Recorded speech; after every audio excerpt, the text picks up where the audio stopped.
ഓം ശ്രീ ഗണേശായ നമഃ. ഓം സം സരസ്വത്യേ നമഃ. ഓം ശ്രീ ഗുരുഭ്യോ നമഃ. ഓം നമോ ഭഗവതേ വാസുദേവായ. ശ്രീ മഹാവിഷ്ണുവിൻ്റെ മഹത്വം. മഹാവിഷ്ണുവിനെ സാധാരണയായി ചതുർബാഹുക്കളോടെയാണ് പുരാണങ്ങളിൽ അവതരിപ്പിച്ചിരിക്കുന്നത്. ചതുർബാഹുക്കൾ എന്ന് വെച്ചാൽ 4 കൈകളോടുകൂടി. അപ്പോൾ ഓരോ കൈയിലും ശംഖ്, ചക്രം, ഗദ, പദ്മം എന്നിവയാണ് ധരിച്ചിരിക്കുന്നത്. ഇപ്പൊ ശംഖ് എന്ന് പറയുന്നത് പഞ്ചഭൂതങ്ങളായ ആകാശം, വായു, അഗ്നി, ജലം, ഭൂമി എന്നിവയാണ് സൂചിപ്പിക്കുന്നത്. പഞ്ചഭൂതങ്ങൾ എന്ന് വെച്ചാൽ 5 ഭൂതങ്ങൾ: ആകാശം, വായു, അഗ്നി, ജലം, ഭൂമി. അടുത്ത ചക്രം. ചക്രം എന്ന് പറയുന്നത് മനസ്സിനെയാണ്, വിശ്വ മനസ്സിനെ. അതുപോലെ ഗദ ബുദ്ധി, വിശ്വബുദ്ധിയെയാണ്. അതുപോലെ താമര എന്ന് പറയുന്നത് ഈ ലോകത്തെയുമാണ് പ്രതിനിധാനം ചെയ്യുന്നത്. അപ്പൊ സൃഷ്ടിക്ക് പഞ്ചഭൂതങ്ങളും മനസ്സ്, ബുദ്ധി ഇവ അത്യാവശ്യമാണ്. മഹാവിഷ്ണു സൃഷ്ടികർത്താവും സംരക്ഷകനുമാണെന്ന് പ്രതീക്തമായി സൂചിപ്പിക്കുന്നു.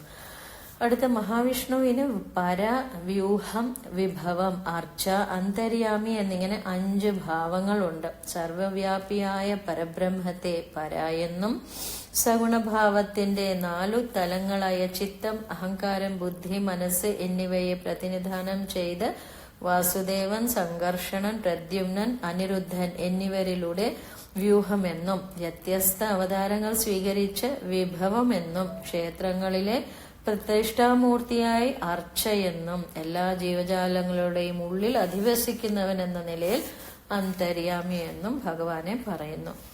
ലോകത്തിലെ ഏത് സങ്കീർണമായ പ്രശ്നങ്ങളെയും ഭഗവാൻ അവതാരങ്ങൾ സ്വീകരിച്ച് പരിഹരിക്കുന്നു.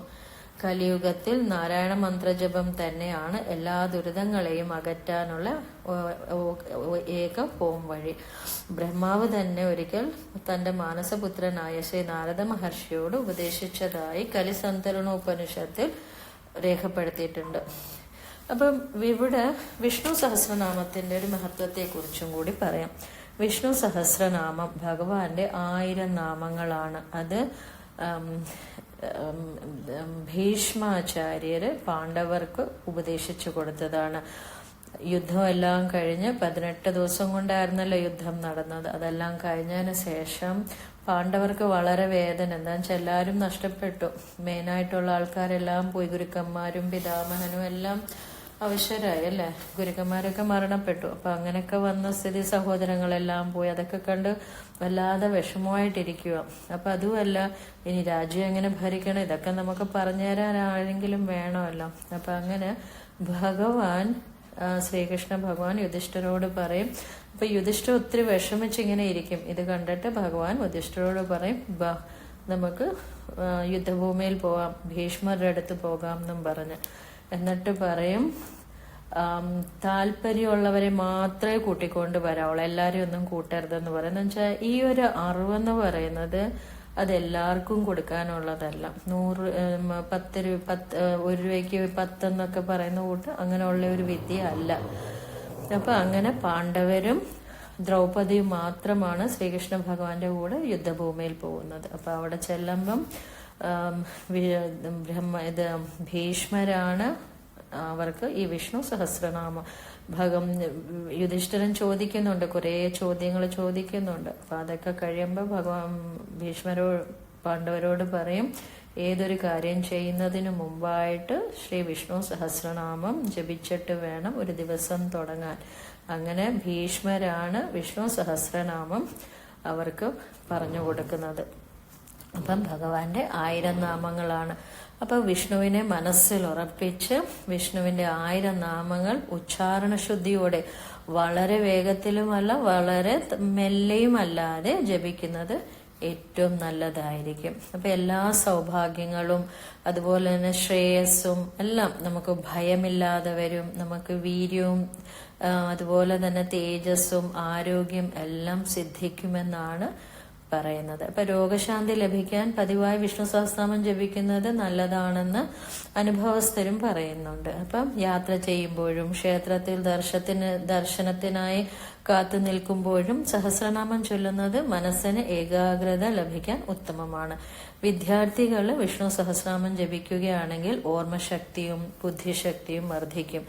ജോലി ചെയ്യുന്നവർക്ക് കർമ്മശേഷിയും മനസ്സിന് ശാന്തിയും ലഭിക്കും. വിഷാദ രോഗമുള്ളവരും പതിവായി വിഷ്ണു സഹസ്രനാമം ജപിക്കുവാണെങ്കിൽ രോഗമുക്തി നേടി മനഃശാന്തിയോടെ ജീവിക്കാൻ സാധിക്കുമെന്നാണ് അനുഭവസ്ഥർ പറയുന്നത്. പിന്നെന്ന് വെച്ചാൽ ഇതിന്റെ ഒരു സയന്റിഫിക് ഭാഗം എന്താണെന്ന് വെച്ചാൽ നമ്മളുടെ തലയിൽ ഈ ഓരോന്നും ആൽഫ, ബീറ്റ, ഗാമ, ഡെൽറ്റ അങ്ങനെ ഫ്ലൂയിഡ് ഫോമിലാണുള്ളത്. കട്ടിയല്ല, ലൂസും അല്ല, സോളിഡും അല്ല, ലിക്വിഡും അല്ല, ഒരു ഇങ്ങനെ കുറുകിയ രൂപത്തിലാണ് ഉള്ളത്. അപ്പം ഇതെല്ലാം അപ്പം ഇതൊക്കെ ഇരിക്കേണ്ട ഓരോ പൊസിഷൻസും ഉണ്ട്. ആ പൊസിഷൻസ് മാറുമ്പോഴാണ് ആങ്സൈറ്റി, ഡിപ്രഷൻ, അതുപോലെ സ്ട്രെസ്, അങ്ങനെയുള്ള ഓരോ അസുഖങ്ങൾ വരുന്നത്.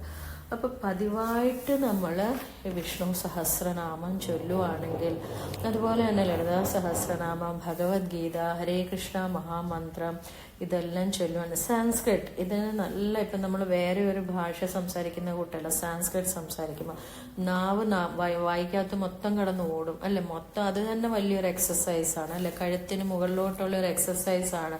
നെർവ്സ് എല്ലാം ആക്ടിവേറ്റ് ആണ് ചെയ്യുന്നത്. അപ്പം അങ്ങനെ നല്ലൊരു ഇതായിരിക്കും ഉണ്ടാകുന്നത്. അപ്പൊ ഡെയിലി ഇതൊരു ശീലമാക്കണം. ഒരു 15 മിനിറ്റൊക്കെ മതി വിഷ്ണു സഹസ്രനാമം ചൊല്ലാൻ. അതൊരു ശീലമാക്കുവാണെങ്കിൽ ഏറ്റവും ഉത്തമമാണ്. അതുമല്ല, വിഷ്ണു സഹസ്രനാമം 108 ശ്ലോകങ്ങളാണ്. 1000 നാമങ്ങളാണ്, പക്ഷെ 108 ശ്ലോകങ്ങളാണ്. അപ്പൊ ഈ 108 ശ്ലോകങ്ങളും 27 നക്ഷത്രങ്ങളാണുള്ളത്. ഓക്കെ, അപ്പൊ 27 നക്ഷത്രങ്ങളിൽ ആചാര്യന്മാര് പറയുന്നത് ഓരോ നക്ഷത്രത്തിനും 4 പാദങ്ങളുണ്ട് അല്ല, ജ്യോതിഷത്തിൽ പറയുന്നുണ്ട് ഓരോ നക്ഷത്രത്തിനും 4 പാദമുണ്ട്. ഒരു ദിവസം എന്ന് പറയുന്നത് 24 മണിക്കൂറല്ലേ. അപ്പം ആദ്യത്തെ പാദത്തിൽ ജനിക്കുന്നവര് ഇപ്പൊ അശ്വതി നക്ഷത്രമാണെന്ന് വിചാരിക്കുക. അപ്പൊ ആദ്യത്തെ 6 മണിക്കൂറിൽ ജനിക്കുന്നവര് ആദ്യത്തെ പാദം, അടുത്ത 6 മണിക്കൂർ രണ്ടാമത്തെ പാദം, അടുത്ത 6 മണിക്കൂർ മൂന്നാമത്തെ പാദം, അടുത്ത 6 മണിക്കൂർ നാലാമത്തെ പാദം. അപ്പം 6 × 4 24 മണിക്കൂറായാലും ഒരു ദിവസം. അപ്പം അങ്ങനെ. അപ്പം ആദ്യത്തെ 4 ശ്ലോകങ്ങള് അശ്വതി നക്ഷത്രക്കാര് ചൊല്ലുവാണെങ്കിൽ ഏറ്റവും ഉത്തമമായിരിക്കും. ഇപ്പം വിഷ്ണു സഹസ്രനാമം മൊത്തം ചൊല്ലാൻ പറ്റുന്നില്ലെങ്കിൽ ജ്യോതിഷത്തിൽ പറയുന്നുണ്ട് അങ്ങനെ ചെയ്യാം. ആദ്യത്തെ 4 ശ്ലോകങ്ങള് അശ്വതി നക്ഷത്രക്കാര്, അത് കഴിഞ്ഞ് 5 തൊട്ട് 8 വരെയുള്ള ശ്ലോകങ്ങൾ ഭരണി നക്ഷത്രക്കാര്, അത് കഴിഞ്ഞ് 9 തൊട്ട് അടുത്ത 4 ശ്ലോകങ്ങള് കാർത്തിക, അത് കഴിഞ്ഞ് അടുത്ത 4 രോഹിണി, അങ്ങനെ രേവതി വരെയുള്ള നക്ഷത്രങ്ങൾ ഉള്ള ശ്ലോകങ്ങളാണ് അതിനകത്തുള്ളത്. അപ്പൊ ഓരോ നക്ഷത്രക്കാരും മനസ്സിലായെന്ന് വിചാരിക്കുന്നു അതുപോലെ ചൊല്ലിപ്പോകുന്നു. ഇത് പറ്റിയില്ലെങ്കിൽ വിഷ്ണു സഹസ്രനാമം മൊത്തം ചൊല്ലാൻ പറ്റുവാണെങ്കിൽ ഏറ്റവും ഉത്തമം. അത് പറ്റിയില്ലെങ്കിൽ അവരവരുടെ നക്ഷത്രം ഏതാണോ ആ ഒരു 4 ശ്ലോകങ്ങൾ ചൊല്ലിയാലും മതി.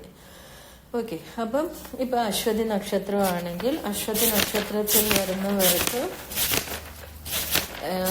എന്താ പറയുന്നത്, ആദ്യത്തെ ഓം വിഷ്ണു വഷട്കാരോ ഭൂത ഭവ്യ ഭവത് പ്രഭു അങ്ങനെ വന്നിട്ട് സംഭവോ ഭാവനോ ഭർത്ത പ്രഭവ പ്രഭുരീശ്വര അവിടം വരെയുള്ള 4 ശ്ലോകങ്ങൾ.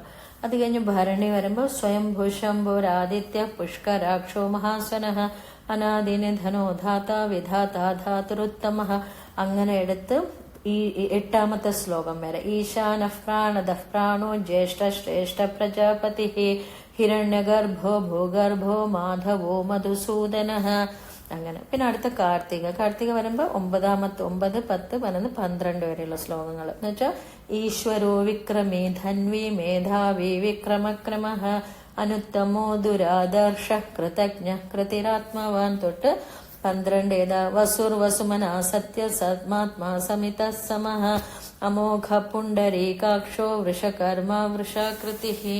അങ്ങനെ 27 നക്ഷത്രക്കാരും അവരവരുടെ ശ്ലോകങ്ങൾ ഡെയിലി ഒരു വട്ടമെങ്കിലും ചൊല്ലുന്നതും ഏറ്റവും ഉത്തമമാണ്. അതുമല്ലെങ്കിൽ നമുക്കറിയാം ഇത് പറയുന്നുണ്ടല്ലോ, ശ്രീരാമ രാമ രാമേതി രമേ രാമേ മനോരമേ സഹസ്രനാമ തത്തുല്യം രാമനാമവരാനനെ. പാർവതീദേവി മഹാദേവനോട് ചോദിക്കുമ്പം പറയുന്നുണ്ട് അല്ലെ, രാമ രാമ രാമ എന്ന് ചൊല്ലിയാൽ തന്നെ സഹസ്രനാമം ചൊല്ലുന്നതിന് തത്തുല്യമാണെന്നും പറയുന്നുണ്ട്. അപ്പം ഇതൊക്കെയാണ് ഭഗവാൻ വിഷ്ണുവിന്റെ മഹത്വങ്ങൾ. അതുപോലെ തന്നെ 4 യുഗങ്ങളാണുള്ളത്. ആദ്യത്തെ യുഗം സത്യയുഗം അല്ലെങ്കിൽ കൃതയുഗം. അതിൽ ധ്യാനമായിരുന്നു ഭഗവാനിൽ എത്താൻ. അത് കഴിഞ്ഞുള്ള യുഗത്തില് ത്രേതായുഗത്തിൽ യജ്ഞങ്ങളായിരുന്നു അല്ലെ. അത് കഴിഞ്ഞുള്ള യുഗം ദ്വാപര യുഗത്തിൽ പൂജാതി കാര്യങ്ങൾ. ഈ കലിയുഗത്തിൽ, നമ്മളൊക്കെ കലിയുഗത്തിലാണ്, ഈ കലിയുഗത്തിൽ നാമസങ്കീർത്തനം മാത്രം മതി. ഇപ്പൊ വിഷ്ണു സഹസ്രനാമൊക്കെയും ചൊല്ലാൻ പറ്റുന്നില്ലെങ്കിലും അടുത്തതൊരു ഓപ്ഷൻ ഇതാണ്. എന്താണ്? ഭാഗവതത്തിൽ 18,000 ശ്ലോകങ്ങളുണ്ട്. അതിൽ ഏറ്റവും അവസാനത്തെ ശ്ലോകം തന്നെ നാമസങ്കീർത്തനം യസ്യ സർവ പാപ പ്രണാശനം പ്രണാമോ ദുഃഖശമനം തം നമാമി ഹരിംപരം അല്ലെ. ആ ഒരു നാമസങ്കീർത്തനം യസ് സർവ പാപ പ്രണാശനം, എല്ലാ പാപങ്ങളും പോകുന്നു. പല ജന്മങ്ങളിൽ നമ്മൾ ചെയ്തു കൂട്ടിയിട്ടുള്ള പാപങ്ങളുണ്ട്, അതൊക്കെയാണല്ലോ ദുഃഖമായിട്ട് വരുന്നത് അല്ലെ. സുഖങ്ങളാണ്, പുണ്യങ്ങളാണ് സുഖമായിട്ട് വരുന്നത്. അതുപോലെ സർവ പാപ പ്രണാശനം പ്രണാമോ ദുഃഖശമനം. അപ്പൊ ഈ നാമജപം കൊണ്ട് 2 പ്രയോജനങ്ങളാണ്. ഒന്ന് പാപവും പോകുന്നു, അടുത്തത് ദുഃഖവും ശമിക്കുന്നു. അപ്പൊ ഹരിയുടെ നാമം മാത്രമേ ഉള്ളൂ ഈ ഒരു കലിയുഗത്തിൽ നമുക്ക് ഭഗവാനിലെത്താനുള്ള ഒരു ഏക മാർഗം. അപ്പം ഇപ്പം നമുക്കറിയാം, ഒരു മരണ വീട്ടിൽ ഭാഗവതം വായിക്കും, അല്ലെങ്കിൽ രാമായണം വായിക്കും, അല്ലെ നാമസങ്കീർത്തനം അല്ലെ, ഹരേ കൃഷ്ണ കൃഷ്ണ കൃഷ്ണ ഹരേ ഹരേ ഹരേ രാമ രാമ രാമ ഹരേ ഹരേ. ഇതൊക്കെയാണ് നമ്മൾ ചൊല്ലുന്നത് തന്നെ. അപ്പൊ ആ ഒരു നാരായണ മന്ത്രമാണ് നമ്മളെ ഉദ്ധരിക്കാനുള്ള ഏക മാർഗം. അതുകൊണ്ട് എല്ലാവരും ആ ഒരു നാമജപത്തോടുകൂടി നമ്മൾ മുന്നോട്ട് പോവുകയാണ് ചെയ്യേണ്ടത്. അപ്പം മഹാവിഷ്ണുവിനെ കുറിച്ചുള്ള ഇത്രയും കാര്യങ്ങൾ എല്ലാവർക്കും മനസ്സിലായെന്ന് വിചാരിക്കുന്നു. ഹരേ കൃഷ്ണ.